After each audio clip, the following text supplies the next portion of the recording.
Another country where a friend of mine used to travel many, many years ago. And he would tell me that the acceptance of Christ wasn't the problem, but the second they went to do a baptism, that was when people began to die.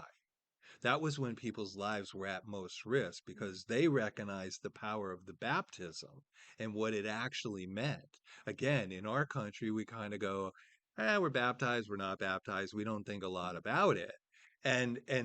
But when we begin to examine the verses and things like that, we find those things become a bigger deal. So we talk about money very infrequently, but when people ask us, as triggered the conversation a couple of weeks ago, how do we do our money? Here's my philosophy in life. God is light, light is our friend. Everything is visible to those who need to know.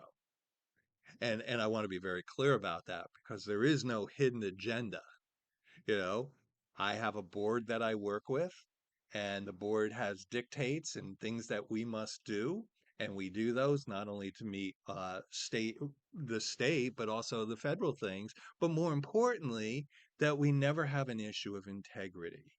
One of the weakest areas in the church at large for integrity oftentimes is money, followed by relationships, and we'll just leave it there.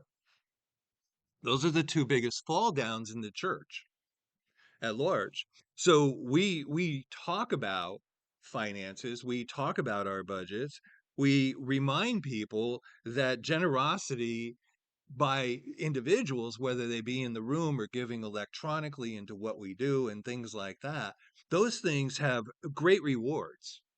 As I mentioned earlier, the monies go into places like food and shelter and things like that for people. I don't know if anybody in our fellowship might have gone to the movie that was in town here yesterday that had to do with the homeless and what's going on, not just in our community, but what's going on. People are finding out that it's been more difficult to live and things like that. It's not a political thing, it's an economic thing. It's easy for me at nearly 70 years old to say when I was a child, these were the things to take. But when I was a child, our parents could get a house within, like there's this standard in the banking industry. You're not supposed to spend more than 30% of your income, for housing and housing related things.